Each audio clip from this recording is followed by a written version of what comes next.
I finish messages sometimes, and I don't know if you have conversations with people or something you've said, and you say, gosh, I wish I would have said this too. And last week, we always run out of time. The clock is always against me. Somehow we need to break that thing so I can just preach the message and not worry about time. But anyway, I want to review verse 2 a little bit more, and more than review, and say some things I didn't get a chance to say last week. So let's take a look at Romans chapter 12, verse 2. Let me review it a little bit.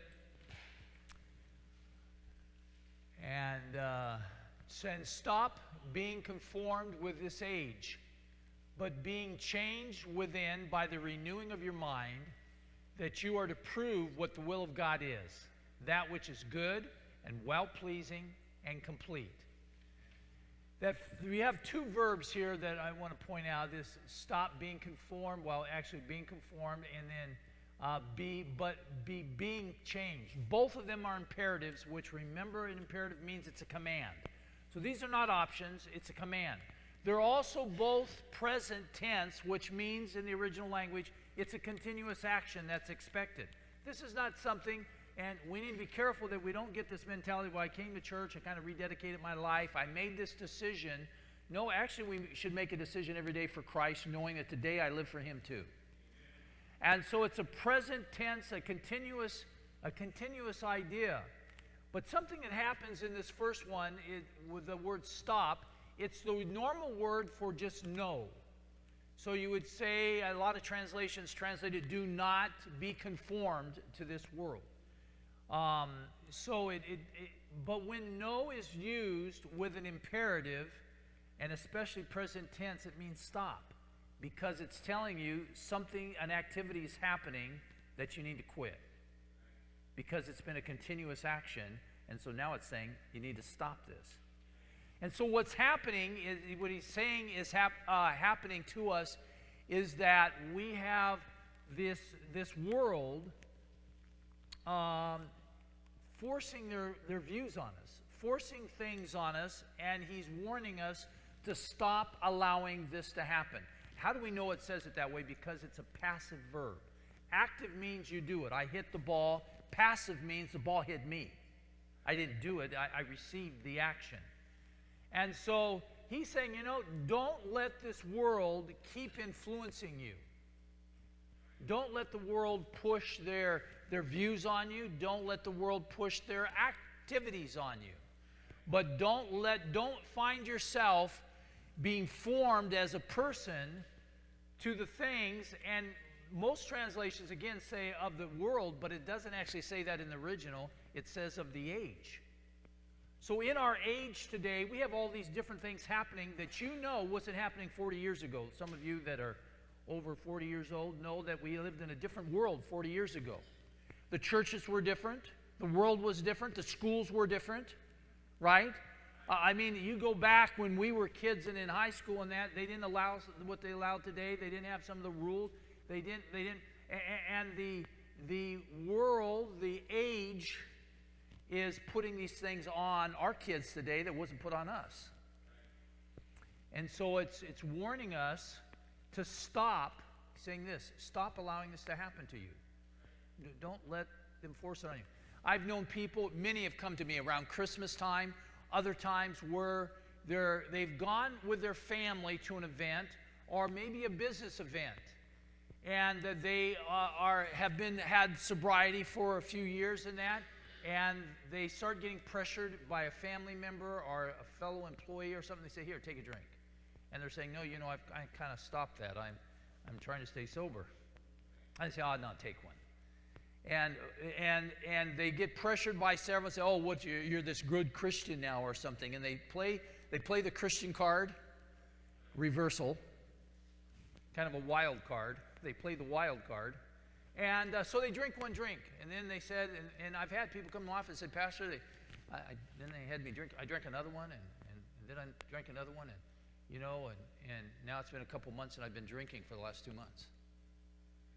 And if we're not careful, we let the world impose their views on us, and that there's something wrong with us now because as a Christian, we've chosen not to drink, or that we just want to be sober. And there's many alcoholics or people who've used drugs that have this happen to them. And it can be an innocent party, with old cuz in the backyard. And it just happens. You need to be careful because he warns us here, imperative mode, it's commanded. Now, this isn't optional. It's a command, and he says, listen, stop letting these things happen. Stop letting them force these views on you. And so one of the things that's happening today, and, we hear it over and over that, for example, we might hear that somebody says, you hear that churches hate Muslims. Listen, we don't hate Muslims. In fact, we're told to love. Love your enemy.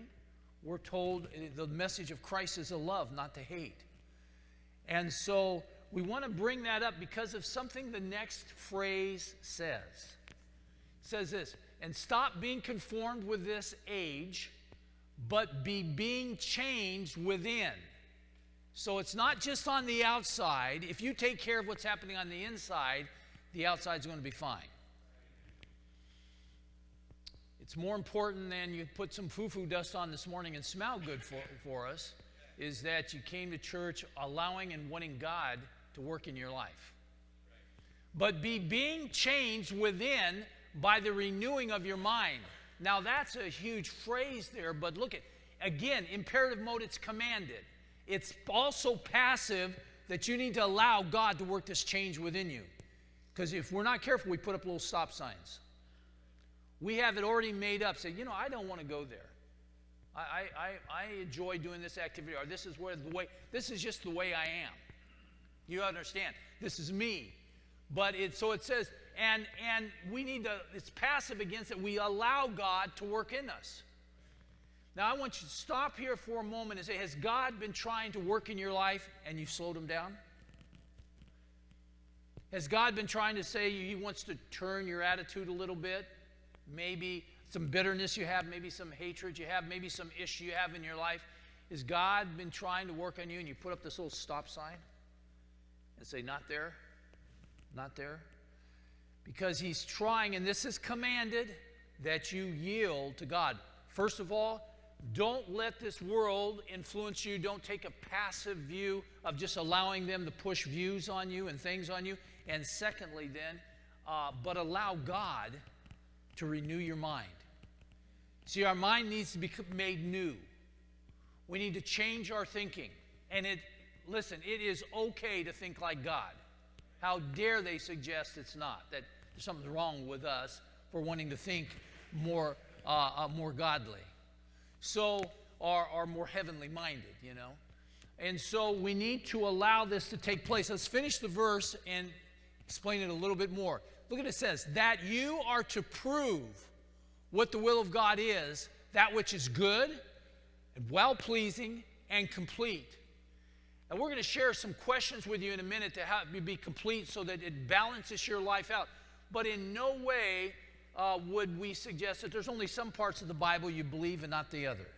There's only some things that you yield to God to and not the other. See, for you to be a complete, balanced Christian, you allow God to work in your life and you accept his plan. And as you do that, and as you are being changed, it's a continuous action. It doesn't just happen today. It's going to happen tomorrow. The Spirit of God will speak to you and he says, I want you to deal with this in your life. So as you start yielding to God, you're going to prove what's good, the good will of God. You're going to prove that, and you're going to become balanced. You're going to become a complete person and not just kind of a kind of partial Christian. Have you ever met some partial Christians?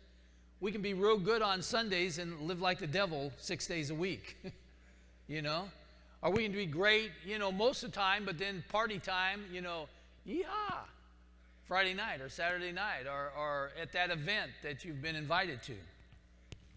And so we need to start looking at this phrase, and I want to ask some questions with that to understand as God renews our mind, and we start kind of easy with something that's probably pretty obvious. Is it, and I ask it in a question form, is it better to be honest or is it better to lie? Well, as you grow up as a child, we know we tell these little white lies, they're called, that protect us from embarrassment or protect us from something being discovered about us that we did, or that we find distasteful or something, or we don't want. We just, can lie about it. And it can be so subtle. Hey, is your dad home? And dad's going, no. And so, no, dad's not home. And so it's just something we don't want, so we can be so subtle. But, we find out in Christ that it's better in life and with God to be honest than to be dishonest, than to lie. And so that's just a simple one we start of that we talk about. But look at the next one now. Is it better to be loving or hate? Well, it's better to be loving. Matter of fact, I go back to our example of the Muslim because I've been on Facebook, on emails with this one liberal, very progressive liberal, and it's going back and forth. And one of the things that Christians are condemned of is they play the hate card. And this is one place there that you cannot be passive about this and allow them and fit into them, allow them to form you. See, they say, well, Christians just hate Muslims. I said, that's not true. And ever since I was in Bible college and I was first saved and went to churches and I heard pastors preach and I've gone to conferences and what we teach here, listen, I've never heard a pastor say you should hate Muslims. I've never heard that once. I never heard it in Bible college. Matter of fact, when you hear the Bible taught, the greatest message of God is, the greatest commandment is, number one, love God. Number two, love your neighbor as yourself. Your neighbor included your enemy. And so Jesus taught, love your enemy. The Bible teaches us to love the Muslims. They also say this, and I'm going to kind of go, we're already running out of time. But listen, it said, they call us sometimes a believer in the Bible, homophobic.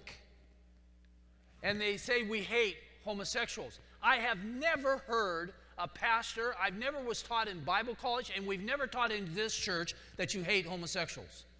Matter of fact, what we're taught and what you've heard before, has anybody ever heard a pastor say you hate or to hate homosexuals? Or that Jesus taught to hate homosexuals? No. Matter of fact, Jesus taught that we are to love. And matter of fact, watch this now. Nobody raised their hand in either service. Watch this. Matter of fact, we've been taught, and the Bible teaches, you love the sinner, hate the sin. Now, how many have heard that? Raise your hand. Okay, so that's a difference. That's a big difference. Don't be conformed to this world. Don't let them influence you or force their views on it, and realize that as our minds are changed, we might have hated some of those people before. I do have a problem with what the Muslim is doing, and I do have a problem in what the homosexual is doing, but we are taught to love, and Jesus taught to love them, but pray for them. Are we good on that? And see, we're not to allow this to us to be formed, or our thinking to be formed, and say, oh, yeah, Christians that I know play that they hate, or they hate Muslims, or they hate this. No, we don't. No, we don't. We're praying for them. We believe they're wrong. There is one, by the way, true God. And there's one way to heaven. Jesus said, I'm the way, the truth, and the life. No man goes to the Father but by me. There's no other way. So you can make up any way you want to. It doesn't work. There's one door. Okay, so with that, also we know that it's wrong for us to hate. So we start being transformed in our minds, that if we find that we're hating people, that we're upset at events that have taken place in our life, God wants us to be transformed by the renewing of our mind, that we turn that hatred into a love. And that's something God can do. And I'm telling you, that's the message of Christ in the Bible.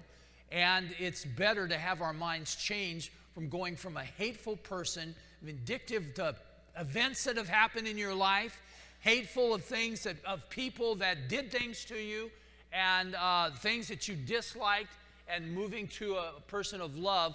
And this next one, is it better to be forgiving or to be bitter?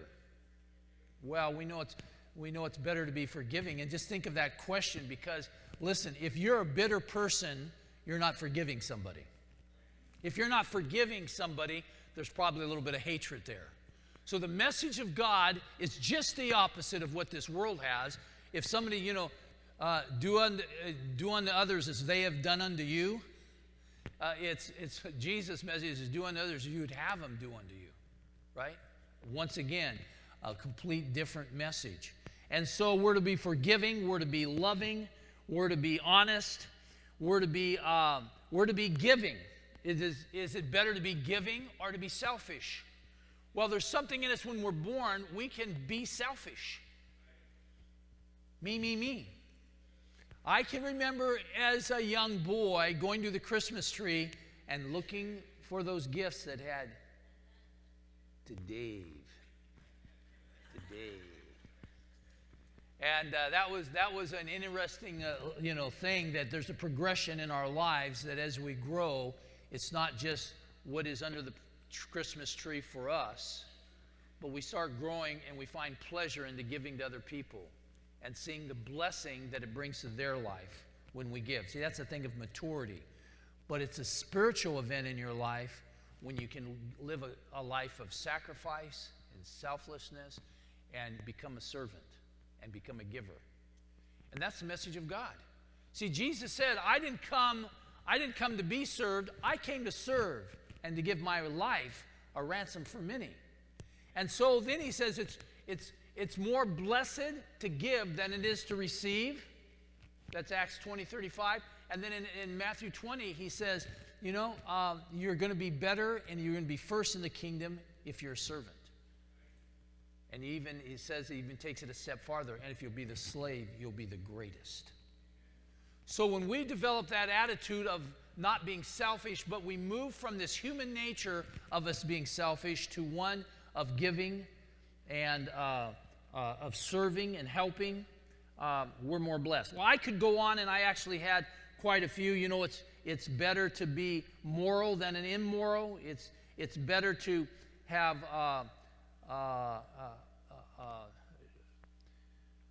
moderation in your drinking than it is to become an alcoholic or excessive on drugs.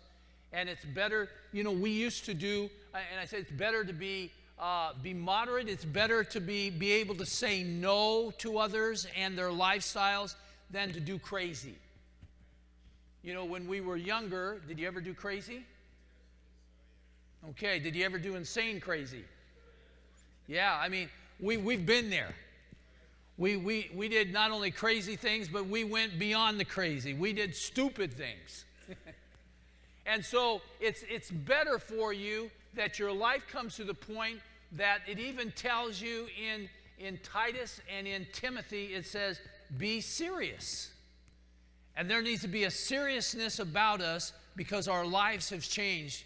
And God says it's more to be like Him, which the idea of godliness is a reverence for God in that, but to be like Him than to be crazy, to be stupid, to be foolish. And so when we go to events, or we go on vacation, or we go to situations at Christmas, and these events, are we told that we ever are to forget our Christianity and leave your Christianity at home? No, matter of fact, we're told that we're to be a light of this world, and that a light isn't there to hide under a bushel, but it's there to shine for everybody. So wherever you go, it's like a city on a hill, it says. Matthew chapter 5. And so we're to let that light shine. Let's do verse 3 and we'll conclude. We'll do verse 3. For I say by the grace given to me, remember grace means favor, it's unmerited, it's not deserved. So, for I say by the grace given to me, to all the ones who are among you, not to think highly of himself beyond what it is necessary to think, but to think that which is of a sound mind, as God has portioned out to each one A measure of faith. Wow. I think this is a great verse, and especially the phrase when it says not to think highly of yourself beyond what is necessary, but to think, but to think what is of sound mind. That you know what that's talking about? That is talking for you to have a healthy self-image. It says, don't think too much of yourself. Don't think too high of yourself, but you need a healthy self-image. When you look at the mirror, you need to like what you see and who you see. Listen, God made you, and you are a special person to God. You are special, and matter of fact, it says in the next verses that we'll cover in a couple weeks, you are talented. Because He's given you things in your life, He's made you special, and He's given you gifts, and so you have something.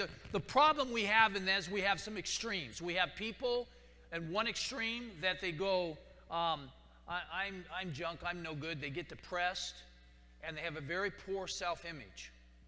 I want you to walk out of this service knowing God made you special. You are someone special. You are gifted. You are talented. And to God, you're valuable. And to the Christian body of Christ, you're valuable.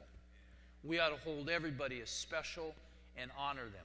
And so but see, there's that first air where people get discouraged, they get down, and they think they're worthless. The second one is they do just the opposite, and they think too highly of themselves. That can kind of really bug you when you have you met some people that just, they are God's gift to this world? Listen, you're not God's gift to this world. He has given you a gift, but you're not God's gift to us. You know, we're glad you're here. But, you know, for some people, they go out there too far, and it really gets irritating. You know, I've had so many people who come up and say, Pastor, you see that guy? He just thinks he's the greatest. And it just irritates us. And so you need to come back down to planet Earth. And remember what Jesus said about this. He says, you are a servant. You might be gifted. You might be somebody special. And I love you and you're mine.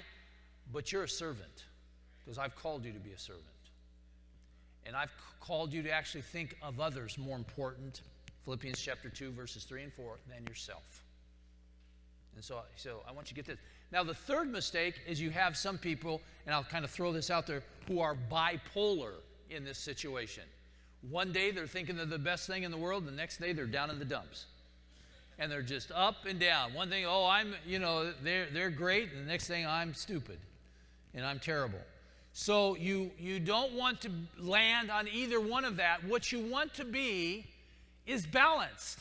And that's what it says, actually. Look at this. It says, we'll start right here. Not to think highly of himself beyond what it is necessary. See, it's necessary for you to have a good, proper self-image. You ought to be able to look in the mirror and like what God made and how He made you and say, okay, I'm valuable, God. What God gave to you is His gift to you. What you give to the community and what you give back to God is your gift to Him and to us. And so, beyond what is necessary to think, but to think that which is of, right here, a sound mind. Okay, we're going to stop with that phrase, but let's show it. I'm going to show you what this word sound mind is. It's a word that's translated to have a good attitude in a different text. It's a word that's translated sound mind. But this actually, and it's a word that can be translated the word discipline. Okay, and I want you to think of all those different translations. Now let's look what the fundamental idea of this word is. Okay, right, starting with this right here, it's phroneo. Phroneo, it's a verb, and so it comes from the word friend, which is P-H in English, P-H-R-E-N, and friend means mind. There's two words basically that are mind. It's nous and friend, just like we have two words, brain and mind. Okay, so we have two words, they had two words. So there's mind, and here's the translation. Now, the question is this. It comes from sozo, or so comes from sozo, which means to save. So remember this told you in the last verse. Go back to verse 2 real quick. Verse 2, 12:2. But be changed with it by the renewing of your mind. So it tells you to, by the renewing of your mind here, go down to verse 3. So what does it say here should happen? It should go to verse 3. It says, not think too highly of themselves, necessary things, but to that which is of a sound mind. So it's talking about your mind here. And what happens is you need to have a good self-image, and you need to have your mind renewed, verse 2. But what you're going to do is you need to think right about your mind, and that's where it starts. It starts in your mind, and you've got to save the mind. You've got to save the mind from all the junk, from all the garbage, from all the errors, from all the sin. Listen, our minds are a product of what we've been taught and what we've learned by experience in life, right? I want you to, your mind, the way you think, is a product of what you were taught, of what you've experienced in life, and maybe what you've thought about and contemplated. And that's going to determine your thought processes that go on, and how you think. As a man thinketh in his heart, so is he. Proverbs. And so, not to get too deep, but if you think about garbage dump thinking, Zig Ziglar, you're going to be in the pits. So you think about wickedness, you think about somebody that has hurt you, somebody that has done you wrong or done you bad, you're going to end up having problems with that person and that issue. So we need to be aware of this, and we need to be careful not to think wrong. If you keep thinking wrong about yourself, about God, about life, and about sin, you're going to mess yourself up. I know people that they start thinking wrong and they start getting depressed and they start thinking of it more. And have you ever noticed this? You get a little depressed and you get more and more and more if you keep leaning there and thinking about it and going there. Sometimes it takes somebody else to get you off it, to talk to you and get your thinking right again. So this is telling you, listen, you need to save the mind. Save the way you're thinking. Don't go down that path that's wrong. Now, there's two texts in the Bible I use constantly for somebody that comes into me talking about something like this. I'm going to give them to you. There's a text we're going to look right now at Philippians, and let's start at, can you look it up for me quick? I'm going to give them the whole text. I want you to go back to Philippians chapter 4 and start in verse 4, and we want 4, 5, 6, 7, 8. And so, and actually that text goes through 13, and I'll kind of explain it to you here in just a second. We're going to conclude with this thought. Another text to take them at is 1 Thessalonians chapter 5, verses 17 to 21. And so look what it tells us to do here, and what our thought life and how we should view God and how we should view life. A very great text. Verse 4, rejoice in the Lord always, and again I will say rejoice. God's telling you to have joy. Let your gentle spirit be known to all men. The Lord is around. Listen, the Lord's near, the Lord's around, so be gentle, be joyous, be gentle. Remember, the word gentle in the Bible means to be non-aggressive. Let's say it another way, non-pushy. Have you met a pushy person? Push, push, push, push. Don't be pushy. Be anxious for nothing. Don't worry about things and want things too much, but in everything by prayer and supplication, with thanksgiving, let your requests be made known to God. So you pray, and now look at here. And the peace of God, which surpasses all comprehension, will guard your hearts and here's your mind again, in Christ Jesus. That's going to keep you level. Now look what it tells you to do in verse 8, and we'll conclude with this. You'd actually want, if you write it down, go all the way through verse 13. But finally, brethren, whatever's true, whatever's honorable, whatever is right, whatever is pure, whatever is lovely, whatever is of good repute, of good report, or acceptable, if there's any excellence, and if anything worthy of praise, dwell on these things. This is what you think about. Get your minds out of the gutter. Place them on God.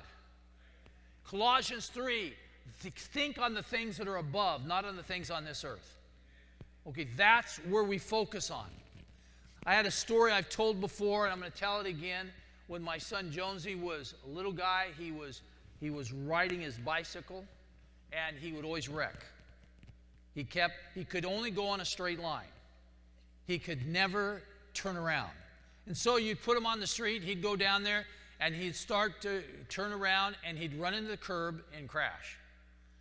And so I watched what he was doing, and I realized what was wrong. He would go down the street, he would start his turn, he's hit the curb before, he got afraid of the curb, he would look at the curb, he'd run into it. So I said, Jonesy, when you go down, I used to call him Davey instead of Jonesy. Now he's 6'6", so we don't call him Davey anymore. So he's going down, and I said, I'm going to call out to you. When I call, I want you to look at me. So I followed him. He was going down. I said, okay, start your turn. He started his turn, and I yelled out to him, Davey, and he looked at me, and he came right to me. And he never hit the curb again, at least that day. But you got the point? You're going to hit what you're looking at. If you shoot at nothing, you're going to hit it every time. But if you shoot at something, if you're aiming at something, if you're looking at something, you're going to hit it. And that's the way it is in life. And so we need to be thinking on right thing. If you want to do right, you think right. If you want to have godly principles in your life, think right. Listen, I want to start you off today as you are special. You are not junk. God made you something, and to Him, you are perfect. And you are gifted. He has gifted you. National City has talent. And you're part of that talent today. So you have it. You are talented. And so you need to, what God gave you as His gift to you, what you give back to Him, what you do with your life now is your gift to God and your gift to the community. So it's time to start thinking great of yourself. Have a good self-image. When you look in the mirror the next time, say, you're okay. You're God's child, you know. You're somebody special. And so I want you to at least come out of this message realizing that, and program your mind to think good, to think right, and don't let that junk get in there because it just messes you up. And that's allowing this world to conform you by letting their stuff get in you. And what you do instead is God has been telling you, I love you, where God demonstrates His love for us, right? Because Christ died for us. For God so loved the world, that's us, that He gave His only begotten Son. So God says, I love you. You are special to me. I want you to think of yourself highly, but not too highly. Don't go on an ego trip. Don't mess yourself up with that. But I want you to stay balanced in this, and if you do, you're going to prove what is good to God. You're going to prove, and you're going to become a well-balanced, complete Christian. Let's pray.